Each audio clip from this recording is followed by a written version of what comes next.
Okay, we have to find the mean of these 45 values of x. You have 20 values of x here and 25 values of x here. So the easiest one would be to do 439 plus 470 divided by the sum of values, which is 45, and then you plus by 30. Why you could do this?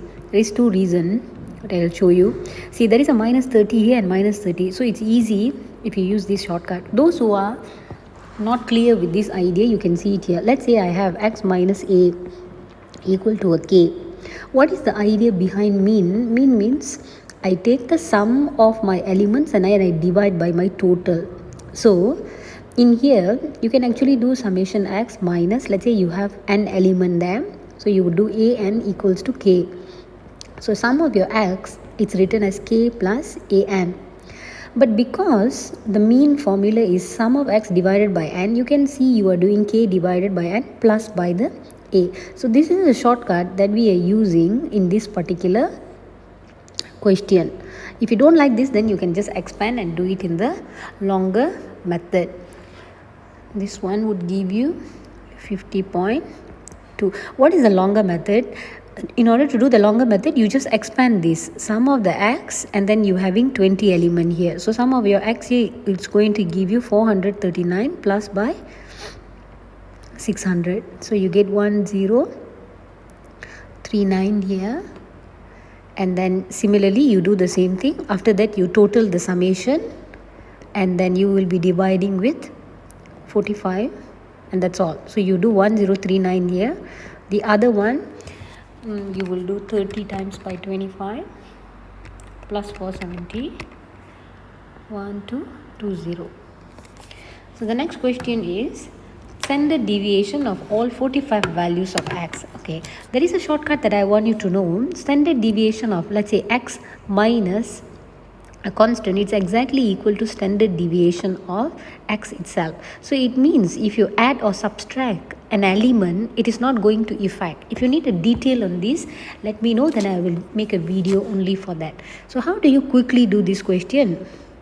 Okay, let me just write it up here. So standard deviation of these values, it's exactly x minus 30, so it's just s dx. This is what you want, but then you know it's exactly equal to this idea. So if you are doing this, you would be writing sum of x minus 30 squared. This is for the first 20 values, so I do 1 until 20 here. You find this value which is given, sum of x minus 30 squared. This is for the 25 values, and then you're going to divide it with the total 45 minus, see, you need to make sure that you maintain the same storyline. If you put x minus 30 here, then the next one also must have the same thing. So you will do sum of x minus 30 for the 20 data, and then sum of x minus 30 for your 25 data, divide by 45. Of course you will square root it later on. So what will happen here, all the data is given, so you do 12405 plus 11346 divide by 45, and the other one, it's just a summation of these two. What are you getting? 909 divided by 45.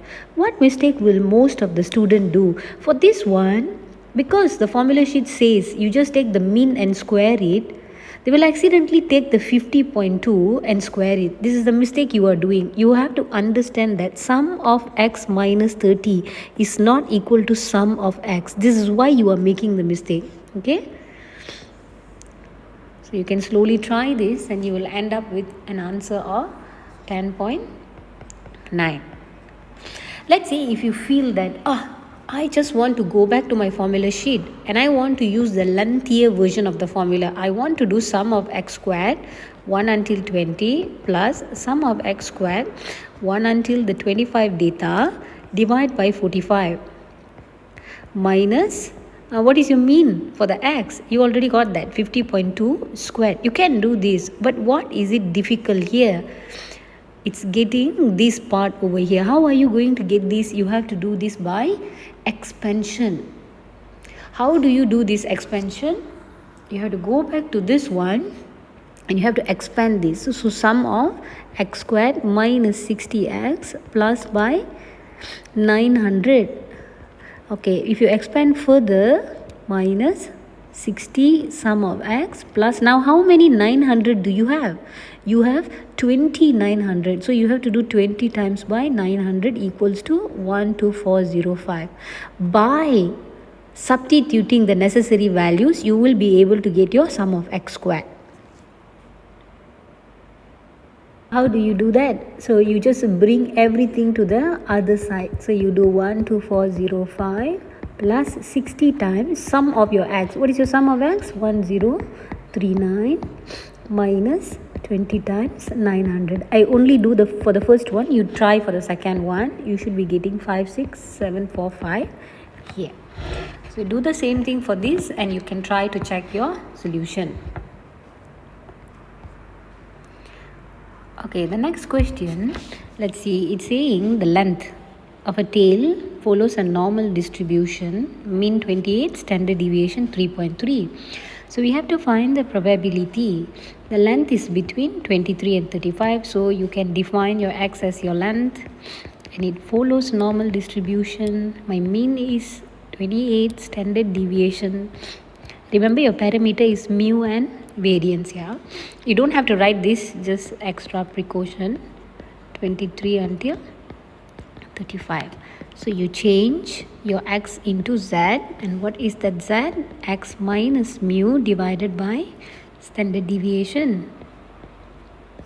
So you can pause the video and try here now.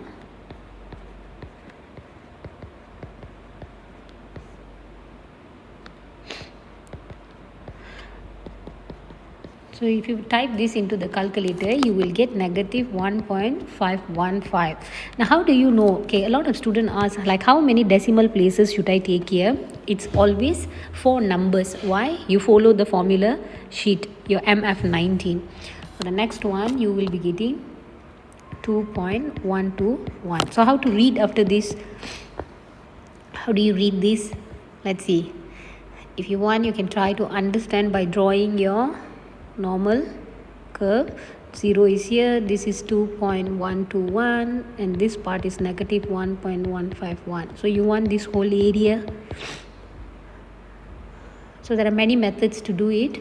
I think I would want to find this blue area first. So in order to find the blue area, I will read for when the z value is lesser than 2.121, what is the area that I am covering. So you can refer to your formula sheet. You will get 0.9830. But I only want the blue area, correct? So my blue area is minus 50% because let's see, this whole part is 50%, correct? So I need to minus that. So let me do that. Minus 0.5. I keep it first.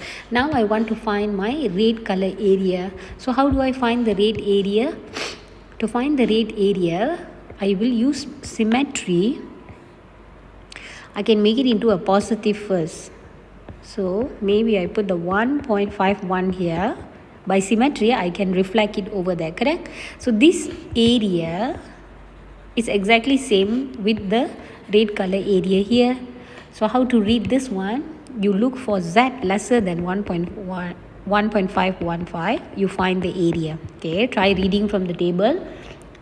I think you will get 0.9351, and then you do the same thing. You only want the red area. So what will you do?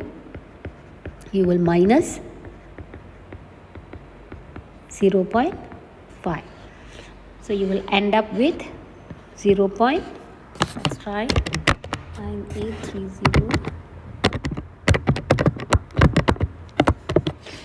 9181. And you always follow the requirement of the question. You write it to 3 significant figure. Make sure you state this because this is as per the MF 19. The next one, they are saying the masses of adult raccoons of this species are normally distributed. Initially it was the length of the tail. Now it's mass. Yeah. Okay, mean is given, standard deviation is not given. What are they saying here? This is your area. 75% have mass greater than 7.6. So let's define a new variable now. Maybe I put y. Y is my mass and it is distributed normally. You have your mean, but your standard deviation is unknown. So what will you do?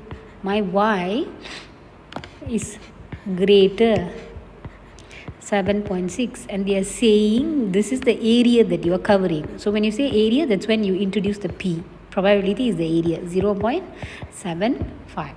So as usual, change this to z. 7.6 minus 8.5 divided by this is your unknown, 0.75. Now this is the interesting part. What is the meaning of this 75% and this inequality sign here? You are covering 75%. You are covering an area which is 75%, but then you are traveling to the right hand side. So can I mark my z here? If I travel to my right hand side, will this region be 75%? Of course not. So you know your z value has to be on the left side. So if it is here, I know my z is negative. So precaution is needed here. You are traveling to the right hand side and you need to cover 75%. What is the logic? The logic is the same. This is 50%. So a little bit on this side will give a coverage of 75. So how do we do this? 7.6 minus 8.5. It's negative 0.9 divided by sigma equals to r. Take this. What is this negative value? So what will you do? The area is 75%. Therefore my z value. So you go to MF 19 and you can look at that small critical values at the bottom. So you will see it as 0.674 and make sure you add the negative because you are traveling to the right hand side. That will give you 1.335. To 3 significant figure, 1.34. Okay, in the next question, they are saying the height of 200 adults are summarized in the following table. Okay, I can see the height, frequency. I need to draw a histogram. So the first step in doing histogram is you have to check whether your gaps are equal or unequal. So let's check. What is your gap here? Or the other name of gap is class width. So here it's 20. So make sure you check here in between the classes whether the values are same or not. Yeah, so they are the same, so it's an easier one. If it is not the same, so you have to look for your boundary, upper boundary and lower boundary. This is a 10, 10, 5 and 20. So it is an unequal class width. So you need to look for frequency density. You got to dense your frequency now. So what is the formula for frequency density? Frequency divided by your gap. So that will give me 0.8, 3.2, 7.6, 12.8 and this is 0.6. Okay, now we are ready. You have to get your x-axis. Your x-axis is your height. So you are going from 130 to almost 200. So what would you want to take?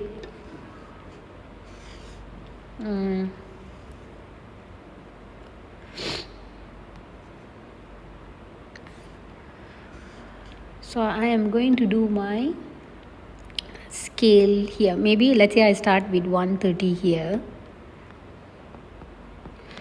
140, 150, 160, 170, 180, 190 and this is 200.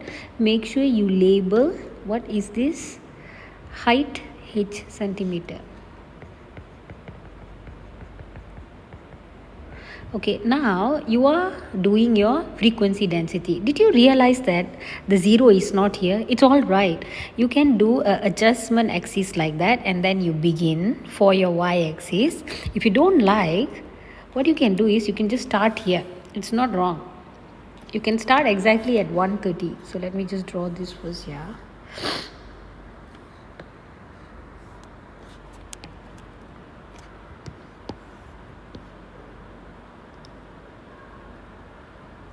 Once you're done, you just put a 0 here to indicate that your y-axis is starting with 0, but your x-axis is starting with 130. Okay, now let's go and see. 130 to 150, it's 0.8. My gap's lowest value is 0.6 and the highest is 12. So let's go for 2.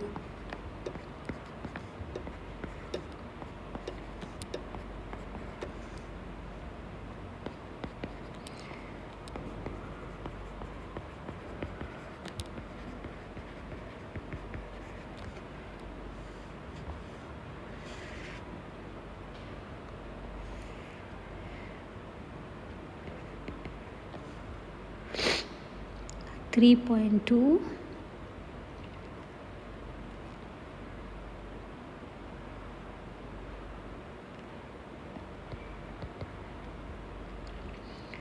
7.6.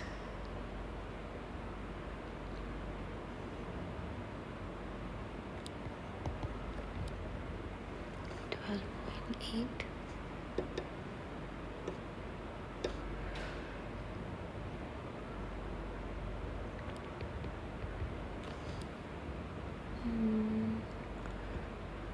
0.6.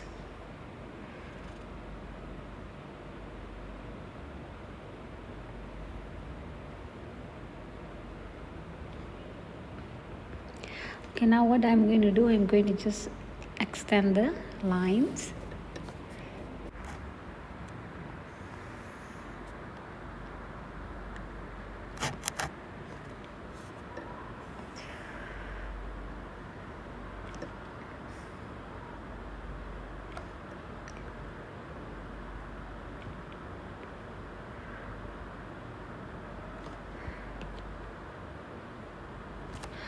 Okay, then the next question. The interquartile range is r centimeter. Show that r is not greater than 15. So I got to show r is lesser than or equal to 15. What is the formula for interquartile range? You will take your Q3 and then you minus your Q1. How would you get your third quartile here? Let's go back to this data. Okay, let's see. I have 200 adult. So what I will do, I will take my 200 and divide by 4 because I'm finding for the first quartile. So you know quartile means first 25%. 25% in fraction is 1 over 4. That's why you take the 1 over 4 and then you multiply with the sample size. Okay, this will give me 50th data. So where is my 50th data? So you start doing your cumulative frequency. You know you get 16 here and this is 48. And of course the 50th data has to be here.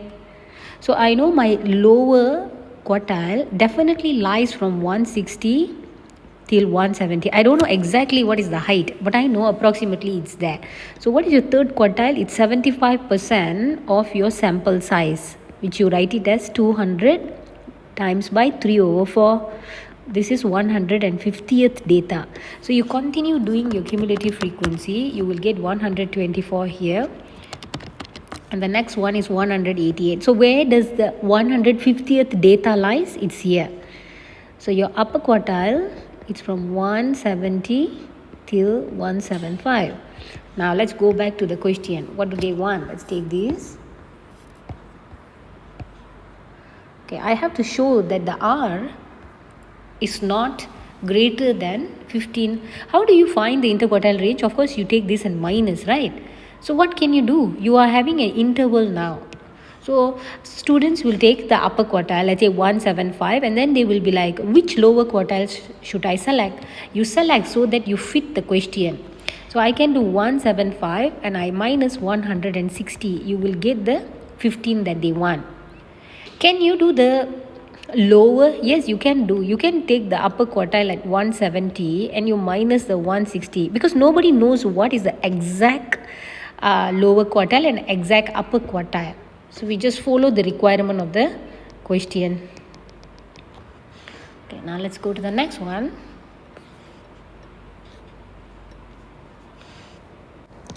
Okay, this question says a game for 2 players. Okay, you are given a fair 4-sided dice. You got 1, 2, 3, 4.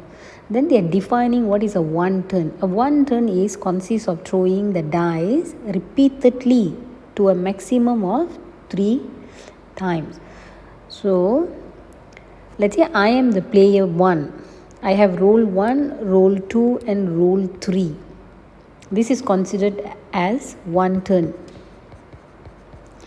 Now, they are saying when a 4 is obtained, no further throws are made during that turn. A player who obtains a 4 in their turn score a 1 point. Show that the chance that a player obtains a 4 in one turn. So how do you do this? I am going to get a 4 in one turn. It means if I am very lucky, if I roll it the first time, maybe I get a 4. Or maybe I'm not so lucky. The first one I did not get a 4, but the second one I got a 4. Can I continue if I got a 4? Cannot. When a 4 is obtained, no further throws are made. So you just stop there. Or the last case is very unlucky, and then I'm getting a 4. So this is the scenario for one player. So what do you do here? You just do case by case and then you add them up. What is the probability of getting a 4? So your dice might look like this. Let's say just do 1, 2, 3 and 4 like that. So the probability is 1 over 4.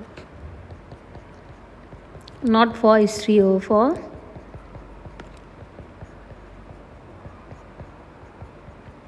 You sum this up, you should be getting 37 over 64. You show the detail, like this one is 3 over 16. Yeah, things like that. Okay, the next question. Okay, in this question they're saying Zeno and Yao play this game, and they say that neither Zeno nor Yao score any points in their first 2 turns. So just now we already did for 1 turn. This is the scenario for 1 turn and them getting a point. So probability of getting 1 point, it's actually equal to this. So we carry forward and then we try to analyze the next one here. So what is the best way? I think if you represent in the form of a diagram, it's easy. So let's say this is turn 1 and turn 2 and Zeno and then Yao is here. So when Zeno plays turn 1, he is not winning anything. So not getting 1 point. That is the meaning of not winning. So I can write 27 over 64 here. Then let's say now he plays again for his turn 2 and you also not winning. The same scenario will actually happen for Yao. So because it's one single scenario, what will you do? You will just take 27 over 64 and then you will do to the power of 4. Or if you want to do this differently, you can even label this. See, number of turns. Let's say I label this as my X. X is number of turns. And how many turns are they playing? In total, they are doing 4 turns because Zen will play 2 turns, Yao will play 2 turns. Total, I am having 4 turns. So I can count this as a binomial scenario where my n is actually equals to 4. And my probability of winning a point is given as 37 over 64. So if you want, you can just write it as out of the 4 turns that they played, they are not scoring any point. So you just do it like a binomial if you want to. Power of 0 and this is power of 4. You will still get the same thing. And the solution for this in 3 significant figure is 317. Now let's see the next one. Now they each have 3 turns. So turn 1, turn 2, turn 3. Let's say this is Zeno and this is Yao. I have to find the chance that Zeno scores 2 more points than Yao. So let's say I make a point here. If he wins all, he will get 3, correct? So how about Yao? You need to minus 2. It means he's winning 1. What is the probability of winning in one turn? It's 37 over 64. For this guy, it's easy because he's winning here, winning here, winning here. He gets 1 point in each. 1 point here, 1 point here, 1 point. But I'm not sure where Yao is getting the 1 point, on which turn he is getting. So you need to consider maybe this is the easiest scenario. Can you see? So case 1, it's like that. Case 2, maybe he did not win first turn, but he winning the second. And then in the third turn, nothing is happening. So losing the first 2 turns and then winning 1. So you have 3 cases to consider for Yao. Unlike Zen, it's easy. So when I am doing for that, it's much easy. So this case, you will do 37 over 64 power of 3. But for this one, only one of it he is winning. The other 2, he is not. So 27 over 64, power of 2. And how many cases I have? I have 3 cases here. So this is scenario 1. It means Zen is getting 3, Yao is getting 1. Okay, let's say I extend this. There is also one more scenario. You do the same, exact same. But now maybe this guy is only getting 1, 1 and then this is a 0 here. So same scenario for him. If he gets 2 points, it means Yen is not getting any point. So now Yen's situation becomes easy. But Zhao, you need to consider 3 cases. Here you have 3 cases for Yen. So how would you write it? You won in 2 turns. You did not win anything in one of your turn, and then there are 3 cases here. But for Yao, it's simple. He loses everything. So 27 over 64 power of 3. So what do I do with all of this now? Because it's the same scenario, we multiply here. Because this is case 1 and this is case 2, you got to add them up. So pause for a while and see what do you get when you type.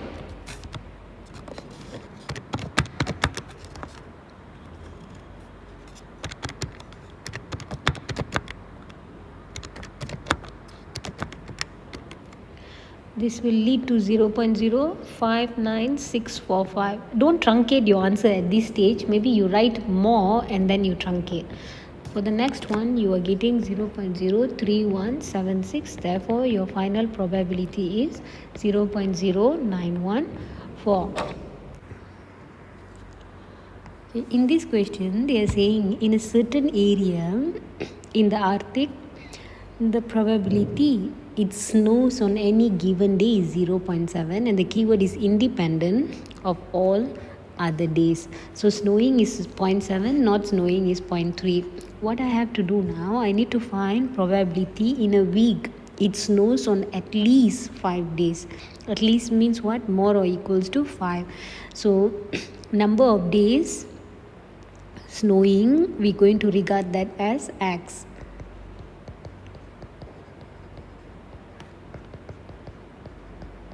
So this is distributed binomially 7 and probability of snowing is 0.7. So how would you do this? X more equals to 5.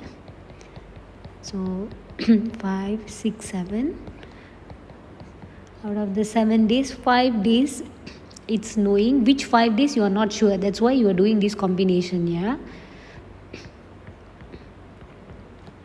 2 days not snowing, 5 days it is snowing because you don't know on which day. That's why you are doing the combination. So you do this for the rest. 7, choose 6.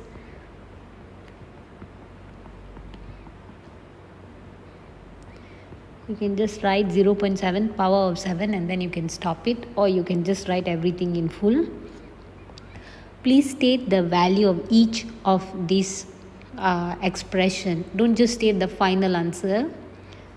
So 7, choose 5.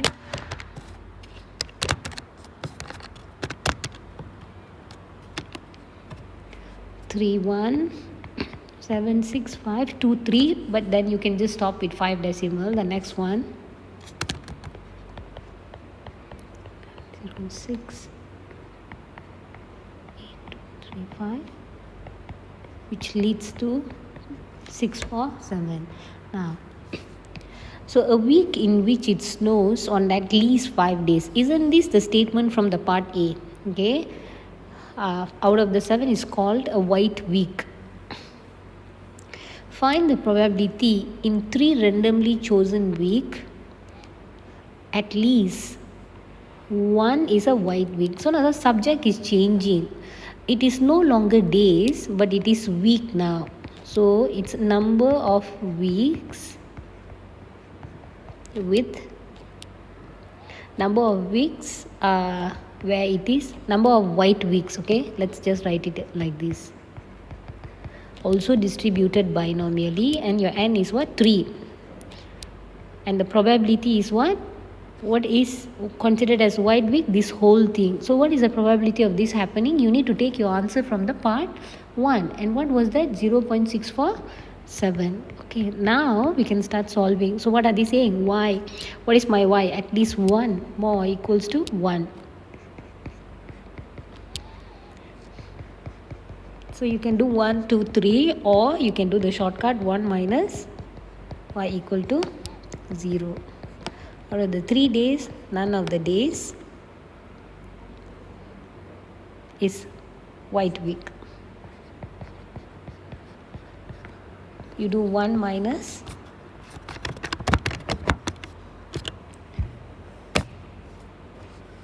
353. That leads to 956. Now in a different area in the Arctic, the probability that a week is a white week is 0.8. Okay, this is my subject now, but then they are talking about area now. Can you see? Okay, I have to use a suitable approximation to find probability that in a randomly chosen week. So what is this? Number of weeks. My n is equal to 60. Fewer than 47. So my r is fewer than 47. Are white weeks. So white weeks probability is given here. So the p value is 0.8 with the q value 0.2. If I were to make the white week, what was our white week variable? Y, right?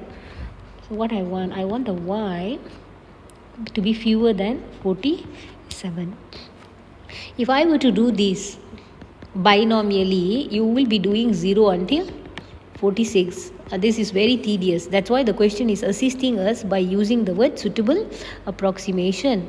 So in suitable approximation, what is your condition? NP and NQ. I know the question didn't require, but it's always good to try to do this. 60 times by 0.8 gives you 48, which is greater than 5. This is 12, greater than 5 as well. And you need your NPQ in order to do the next step, which is 9.6. Now we are ready. What is happening here? Your y is initially distributed binomially and 60 p 0.8. Now what you are doing, you are changing it into normal. So what's your NP? 48. What is your NPQ? 9.6. You are ready? Let's start doing. Change the variable to z. You have to do continuity correction. Then only you will write your NP and then your standard deviation, which is square root of 9.6. So what is my continuity correction here? You are not including the 47 and you are going to the left hand side. So it's supposed to be 46.5. As usual, it gets regular. You find your z value. How many decimal place? How many digit? You need 4 digit. So we will do 4, 0.484. Always ask yourself, will my area be more than 50% or less than 50%? So a simple sketch or imagination will help you to figure out. You are going to the left hand side and you want this. So answer is lesser than 50%. So let's read 4484 from your table, which will give you 0.6858. And we can do 1 minus later on. 3142, every significant figure.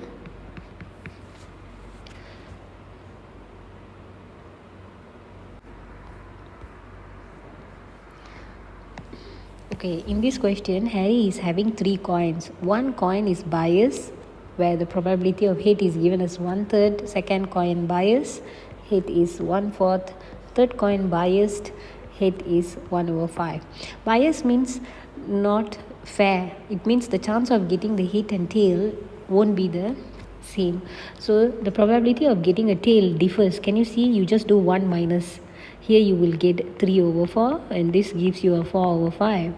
Now what do they want? They are saying the x is the number of hits that Harry obtains. He is throwing 3 coins now.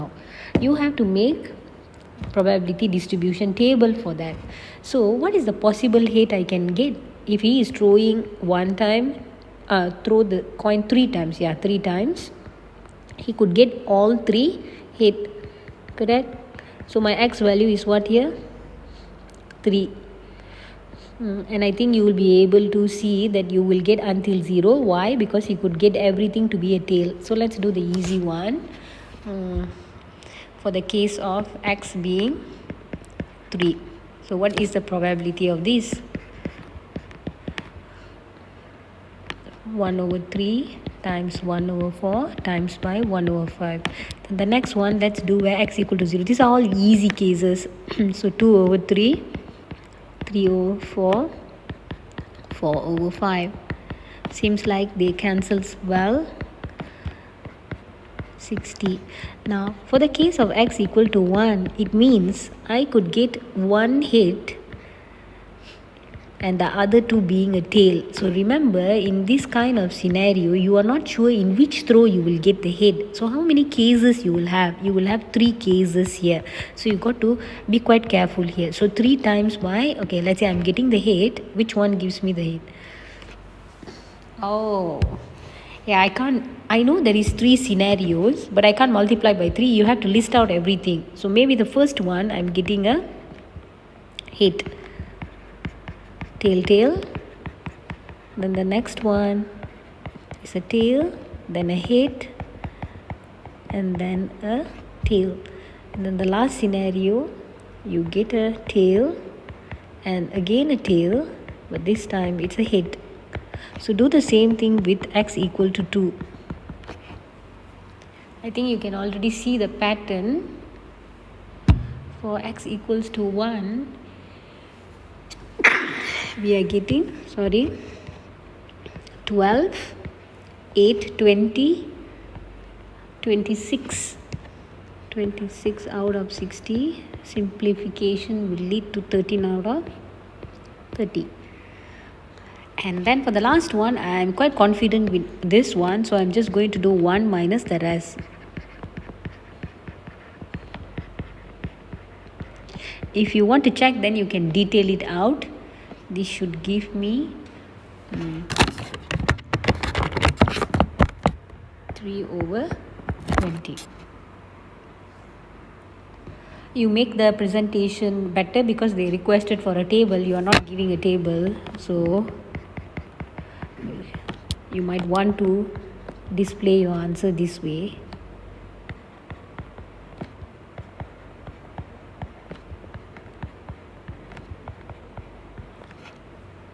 Okay. Now Harry has 2 other coins, each of which is biased as well. So the probability of obtaining a hit when it is thrown is P. So probability of getting a hit is P. So probability of a tail is 1 minus P. He throws all 5 coins at the same time. Y is the number of hits that he obtains. So when the y is equal to 0, so you are having coin 1, coin 2, coin 3, coin 4 and then coin 5. So you know you are not getting any hit now. So it is 2/3 here. You have actually done this earlier. You just copy paste 3/4 times 4/5. But for the 4th coin and the 5th coin, this is the 2 other coins that he is having. This is going to be 1 minus p multiplied by another 1 minus p, which you can write as 1 minus p squared.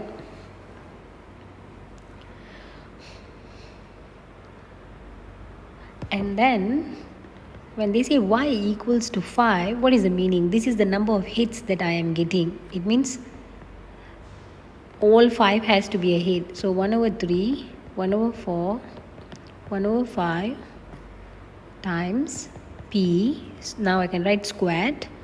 Done. You got the y equal to 0 and y equal to 5. So you just equate. You can simplify it here. It's this is 2 over 5. 1 minus p squared. This is 1 over 60 p squared. 6 times, because question says it's a 6 here.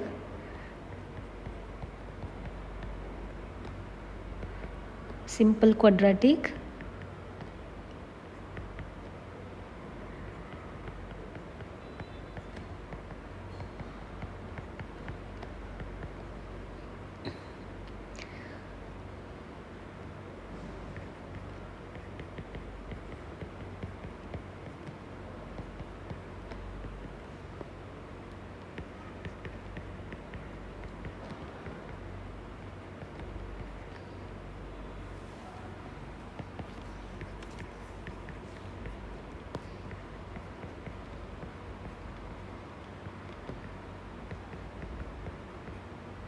P is the probability value, so it cannot be exceeding 1. So we settle with this.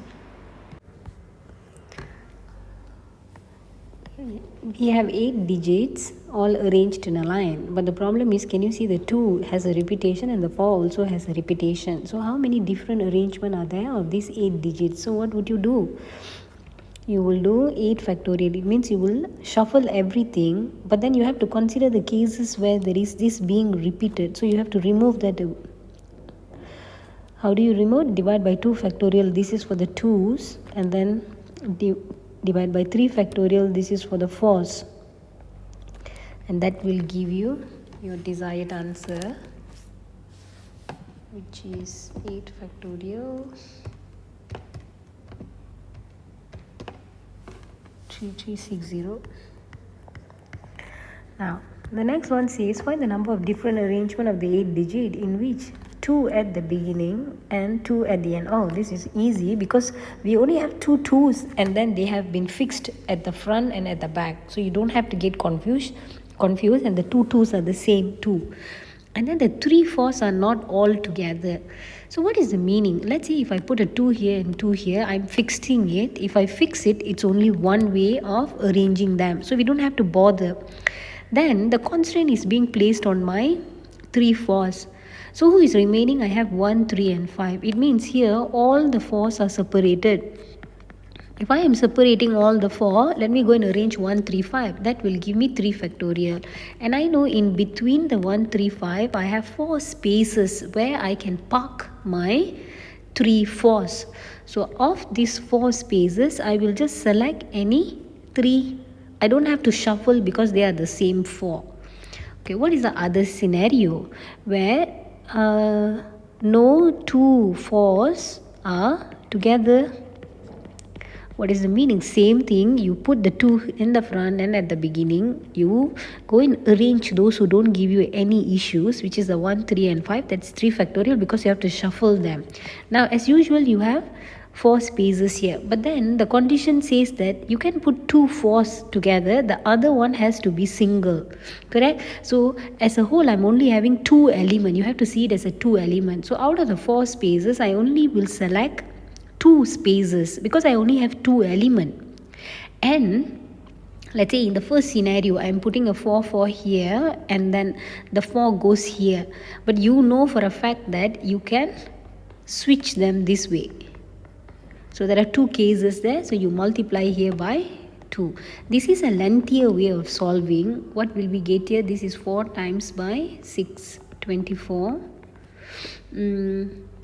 6 times by, or choose 2 is 6, 36 times by 2, 72,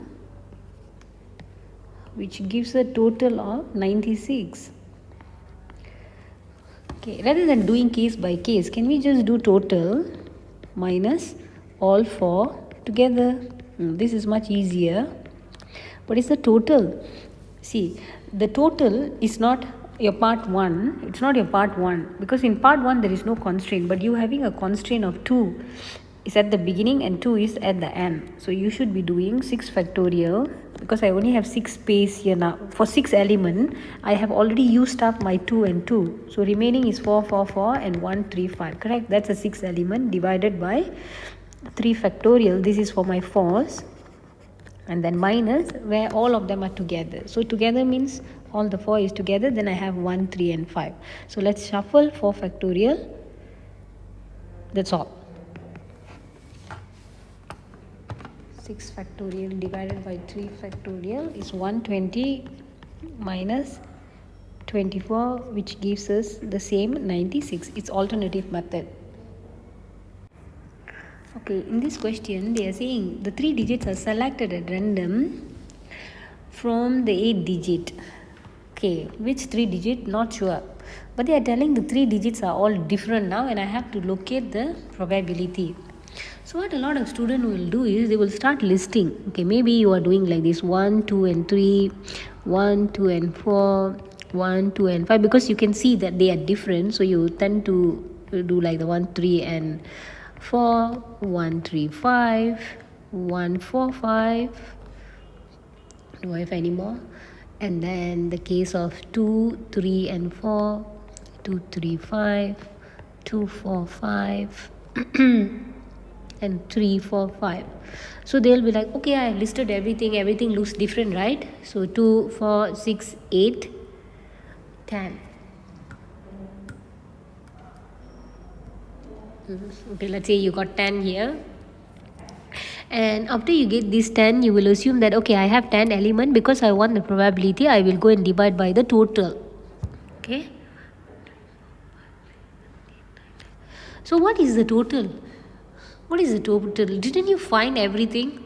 Everything is different now, right? Or maybe you will start thinking that, okay, if the 3 digits are all different, what is the total here indicates? It simply means maybe 2 digit can be same. Maybe all the 3 digit can be the same. Can the 3 digit be same? Yes, I can get 4, 4, 4.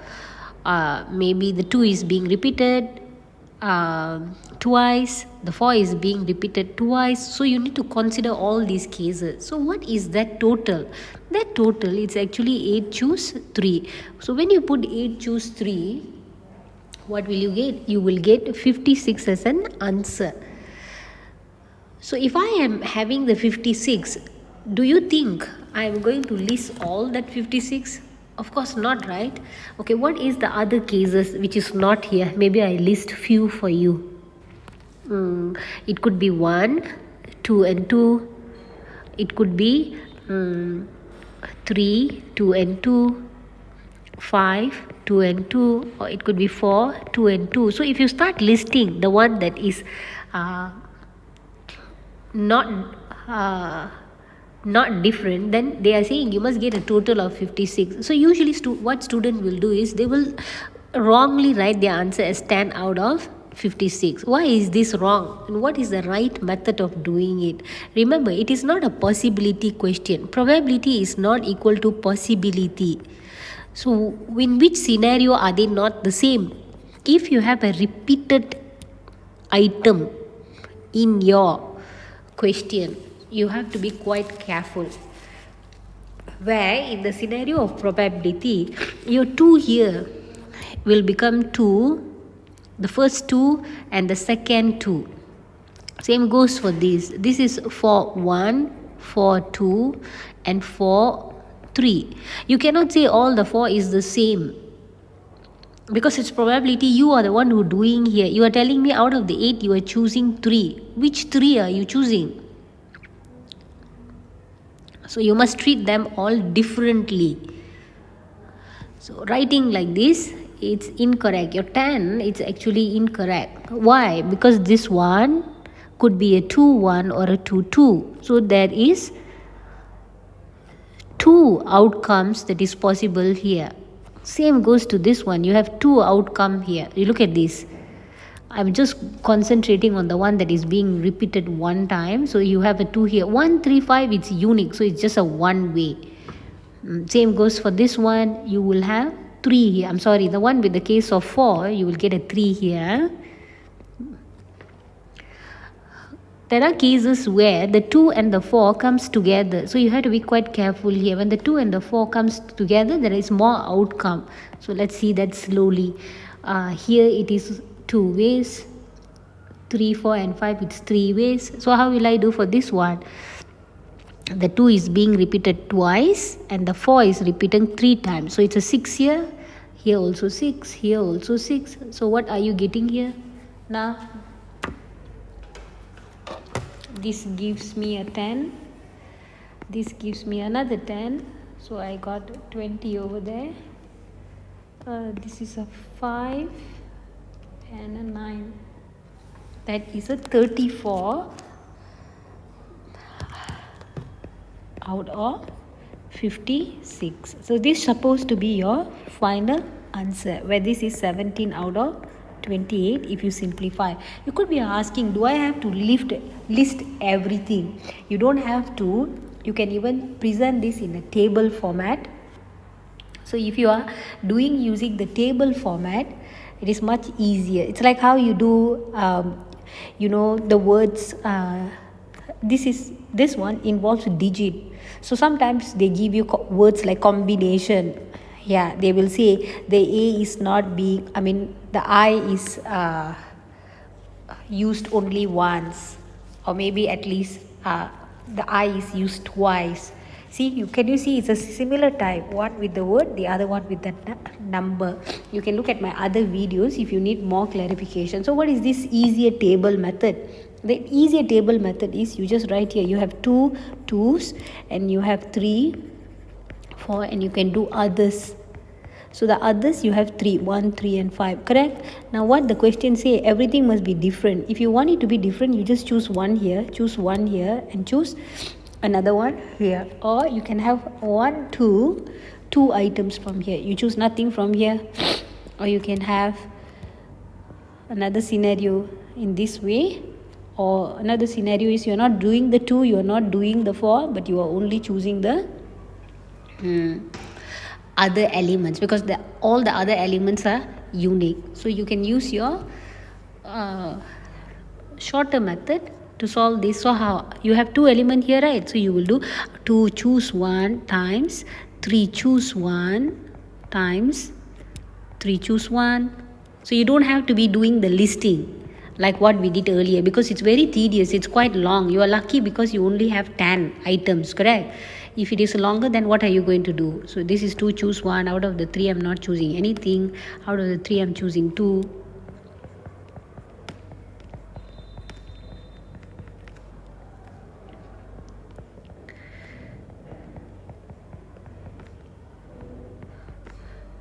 So all of this will give you 34 ways out of the 56, which will give you the probability. Can you do me a favor? If you are doing on your own at home, can you figure out? I can see that 56 minus 34, it will give me 22. Can you locate which one is the remaining 22? You can try by pausing the. I think I made a mistake. It's supposed to be 3 here, yeah? Because you want everything to be different, but the answer is still the same, okay? Now let's continue. So this gives you a case of all are different, right? So how if 2 are same? We are in a search of the remaining 22. If 2 of it is same, means I can just take 2 of this, 1 or 0. Same, 0 and 1. This one I can get a 2. I choose 1 here, nothing. 2, 1 here and nothing. Is there any more? Let's check. And there should be one more case where all same. Which one can give you all same? Of course the 3 4s. So I have 3 4s and I go and select all the 3. Okay, this one I'm not doing anything and anything. So let's check here. 3 choose 3, it's definitely 1. So I must get 21 from this side. 2 choose 2, 3 choose 1, 3 choose 0. It's a 3 here. Similarly, 2 choose 2, 3 choose nothing, 3 choose 1, I get a 3 here. This is 2 choose 1, 3 choose 2, 3 choose 0, this gives me a 6. And this one, 2 choose nothing is one way, 3 choose 2 is 3, 3 choose 1 is 3, so we get a 9. So you sum up all of these, you will be able to see the 56, and with this understanding I think you will be able to differentiate between the probability question and the possibility questions.